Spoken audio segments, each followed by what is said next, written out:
আসসালামু আলাইকুম। আমি একটা কড়াইতে তেল দিয়ে গরম করে মাছ দিয়ে দিচ্ছি। মাছটা আমার এক পাশ ভাজা হয়ে গেছে। এখন আমি উল্টিয়ে অপর সাইড ভাজার জন্য দিব।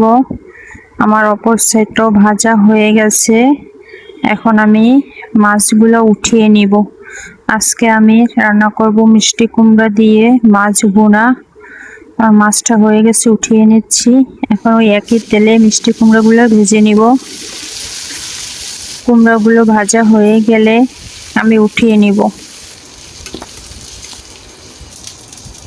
এখন একটা কড়াই বসিয়ে তেল দিয়ে পেঁয়াজ আর কাঁচামরিচ কুচি দিয়ে দিলাম, রসুন বাটা দিয়ে দিলাম, হলুদ দিলাম, লবণ আর একটু জিরার গুঁড়ি দিয়ে পানি দিয়ে কষিয়ে নিব যাতে মশলাটা পুড়ে না যায়। আমার মশলাটা কষানো হয়ে গেছে। এখন আমি ঝোলের জন্য পানি দিয়ে দিব।